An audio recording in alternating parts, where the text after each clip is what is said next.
It's another day, the sun is shining. Got to know what's going on around you. Wake up, it's the time to motivate your mind. Come with me, let's make this moment brighter. Wake up with the Bahamas at sunrise. Come on and wake up with the Bahamas at sunrise. Wake up with the Bahamas at sunrise. Wake up with the Bahamas at sunrise. Thank you, Godfrey.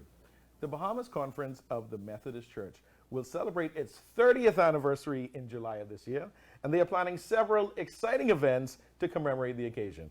Here with us are Reverend Carla Culmer, President of the BCMC, and Reverend Dr. Colin Archer, Founding President Emeritus of BCMC. Good morning and welcome to Bahamas at Sunrise. Good morning. Such a pleasure to have you here. Thank We're you. up there early. I just feel the set feels so light right now. There's so much good energy flowing in there. I feel at peace. So thank you for joining us this morning. You brought the energy. Me? All right. We're balancing it out, right? Dr. Archer, tell us about the early days on the journey to become autonomous. Well, like most Protestant churches in the Caribbean, Methodism came to the Bahamas, the Bahama Islands, in 1783 by a freed African-American slave named Joseph Paul. He came with his wife Suzette and 3 children, and believe it or not, they first came to the Bahamas in what we know now as Treasure Key, Carlton.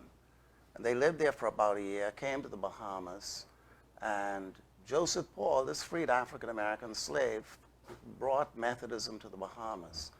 It was not until 1800, about 12, 13 years after, the Methodist Church in Britain sent its first missionary out to establish British Methodism, formal Methodism.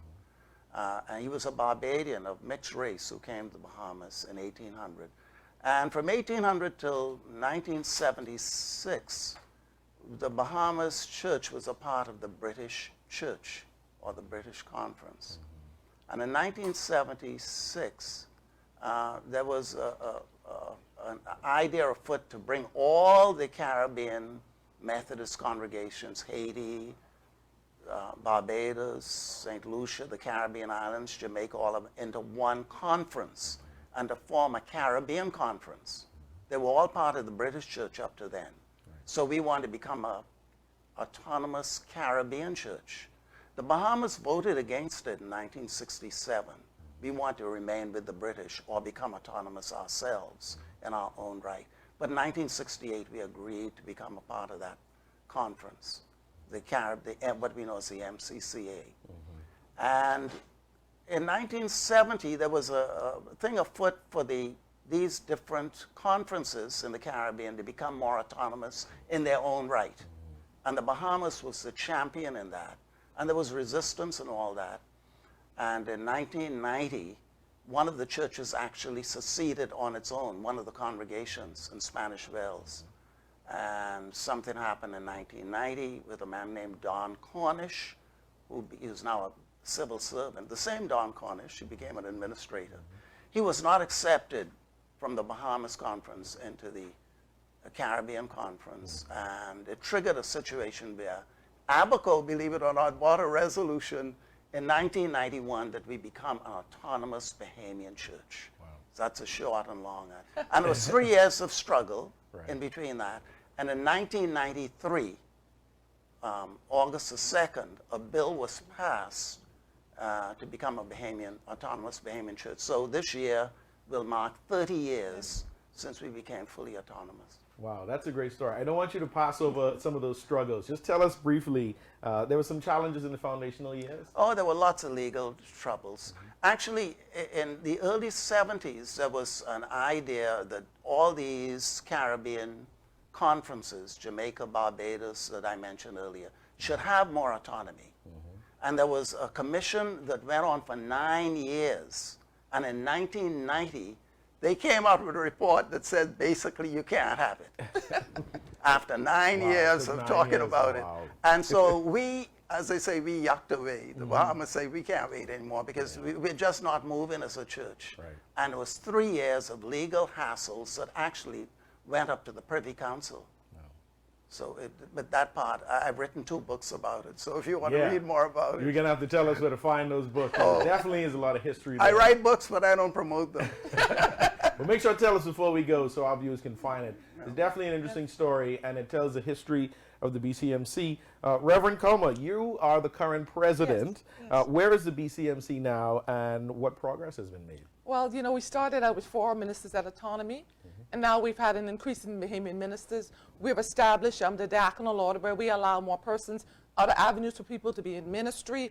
The members have a greater autonomy from the former days where they have a say in the leadership, a say in where the future of the conference is going.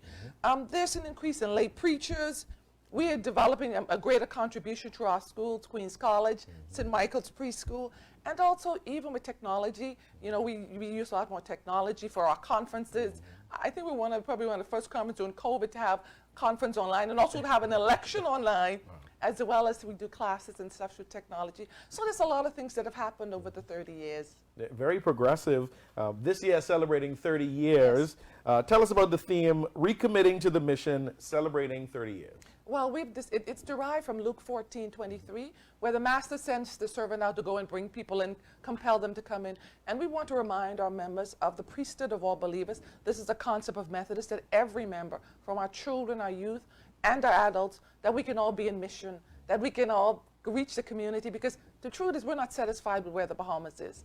And all of us must find our role in bringing others into the kingdom.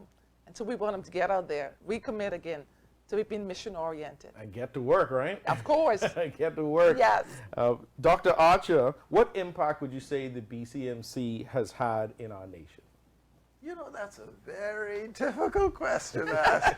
You probably could ask that question about every denomination in the Bahamas, and each of us would probably stumble and say, well, you know, we try to do our bit in terms of social reform, but I have a very radical understanding of what the church is. You know, we say the church's one foundation is Jesus Christ, our Lord.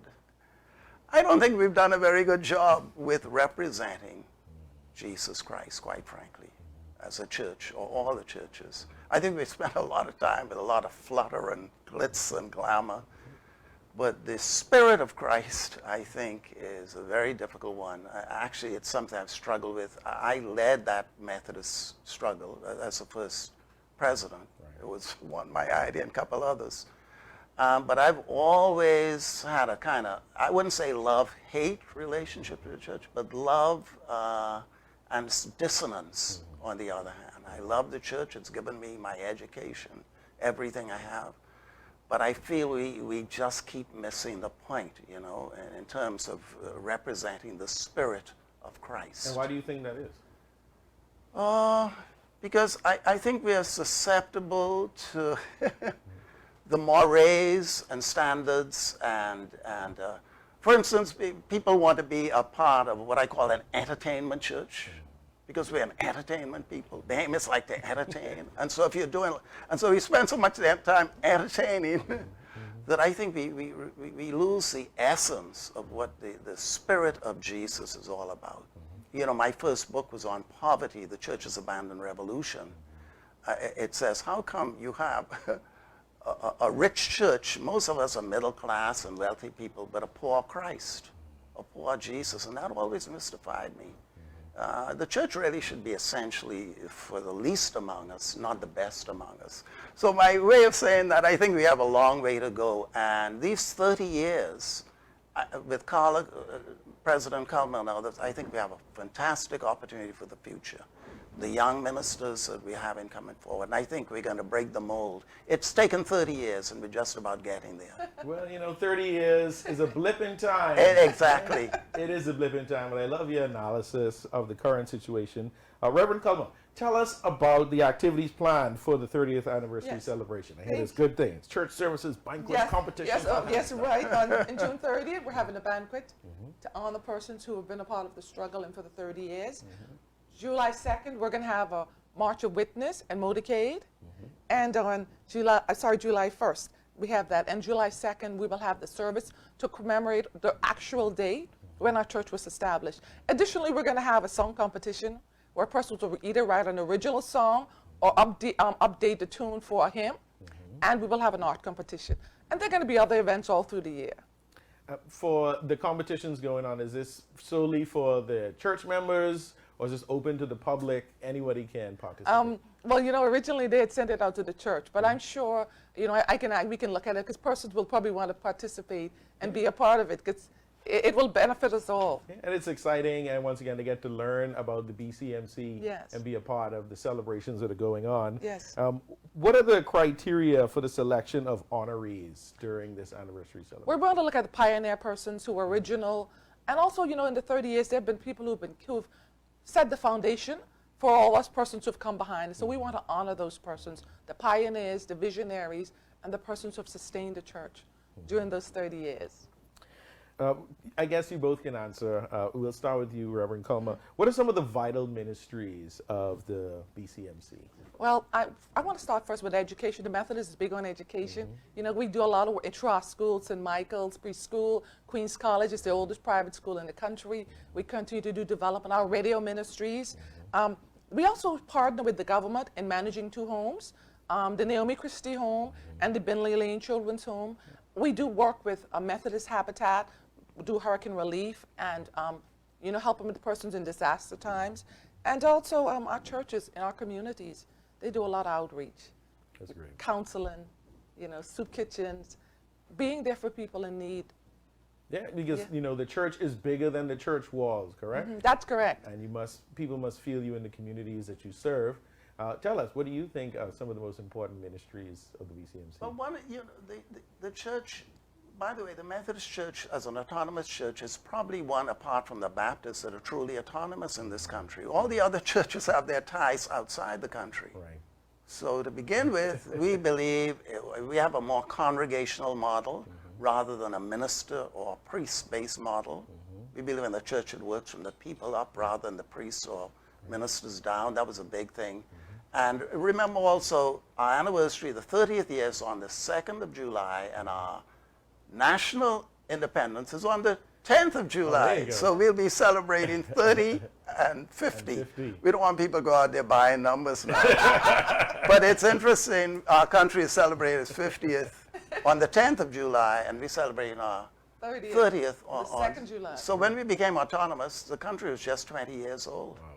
Wow. And, once again, there's been so many contributions from the BCMC as a body, from its members. Oh, amazing. And the unsung heroes that work on a day-to-day basis, those that visit people in need, that counsel, that the unseen works that get done. That's right. And so I'm sure that this celebration will also highlight those persons in the BCMC, but as you said, also highlighting those are big players, the leaders that helped to set the foundation for the BCMC.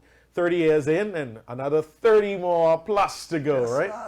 Well, we'd like to thank you again for coming on the show this morning, talking about the BCMC, the Bahamas Conference of the Methodist Church, celebrating 30 years, helping to shape this country. Lots of fun events planned for July. So I'd like to thank you again, Reverend Carla Culmer, for being on the show, President of the BCMC, and Reverend Dr. Colin Archer. Thank you again for being on the show. And thank you for having us. We really appreciate it. Oh, yeah. Always a pleasure to bring you here. Keep up the good works. Yes. Hey, I want to take some of this energy with me. You guys are so peaceful, You got it, man. buddy. I need this all week.